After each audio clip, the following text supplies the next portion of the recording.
Mace spoke openly about her own rape shortly before she announced her run for Congress in 2019. ABC used this clip to intro her interview.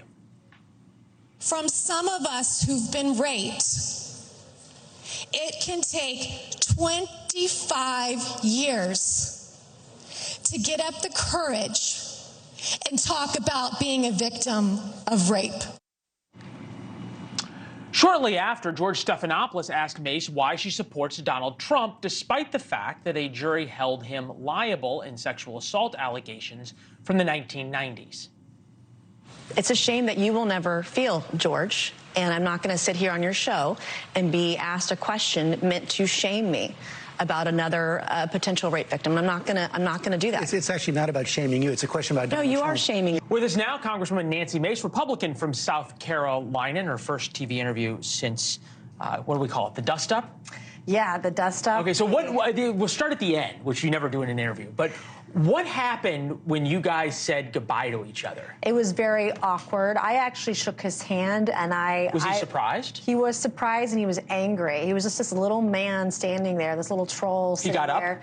No, he didn't get up, but, you know, just giving me the side eye and being very ugly. Just his whole demeanor was nasty. But that's what these people do. That's what the far left does. And look, this is a guy that stood up for Bill Clinton and Hillary Clinton. I mean, the guy worked for the Clintons, and there were a lot of accusations flying around, a lot of misogyny, and apparently a lot of sexual assault, allegedly, as well. I mean, it's disgusting to see how he handled this entire episode yesterday, and then to see the likes of David Axelrod and all these others on the left coming after me yesterday after that interview is outrageous. Every woman in this country should be offended by the interview and then by the reaction by the far left. The people were saying. So to be clear, during the Clinton administration, there was obviously, I think, sexual misconduct. You could say having relations with an intern. No, at least verified accusations of sexual assault during the time. But if you think about,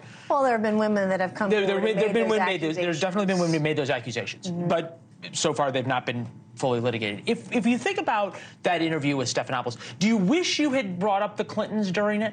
No, I mean, I think from my perspective, I was taking the high road, and the high road is. Do you think he was surprised? I think he was surprised because he kept coming back. I mean, he kept coming back. Rule number one, when there's a hole, you don't keep digging. No, and that's what he did 3, 4, 5, 6 times. He kept digging, but I wasn't going to go there because I wasn't going to let him have a win. I don't need a man explaining to me or mansplaining to me what rape is.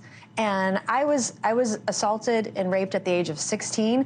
I didn't need him telling me how I should feel. I know how I felt because I've been on a journey for 30 years, a journey of shame and judgment that he will never understand and never know. He can't possibly understand it. But to sit there and lecture me about rape and say things, quite frankly, that open up him and ABC News to grave liability, because Donald Trump was not convicted of rape. He was not held liable for rape. That's not what happened. Look, the words matter here. He wasn't convicted. He was not convicted of anything, because that is correct. What a criminal trial does.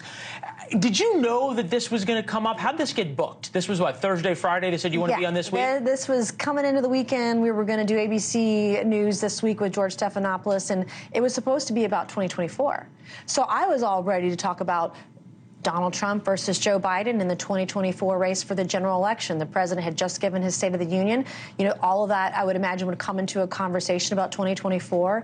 But the guy literally led with me being raped. And you can see the pain on my face. I wince at the beginning because he shares this clip of me from 2019. South Carolina was doing a fetal heartbeat bill. There were no exceptions for rape or incest. And I had never told anyone, except for my parents and a few close friends, my story.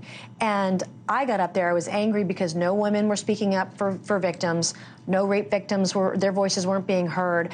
And I had the courage to decide that I'm going to tell my story, and I'm going to write an amendment to get exceptions into this bill. We were the first state in the nation to get exceptions for rape and incest in that fetal heartbeat bill when I did that. But it's painful for me to watch that speech.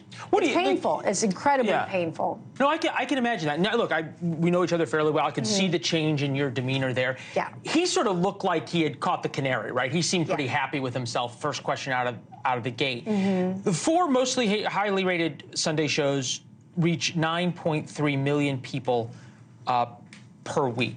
I think there's a question here now for Republicans and specifically for Trump supporters, of which you are one. He endorsed you, you endorsed him. Is it time to say you're not going to do the Sunday shows anymore? I actually paused doing Sunday shows for a long time now. This was my first time really back on a Sunday show in a while. I mean, I hit pause for a period of time, and I won't be going back on ABC anytime soon. I told them as I was walking out, good effing luck getting me back on. Thanks for watching. Go to joinnn.com to find NewsNation on your television provider. And don't forget to click the red subscribe button below to get more of NewsNation's fact-driven, unbiased coverage.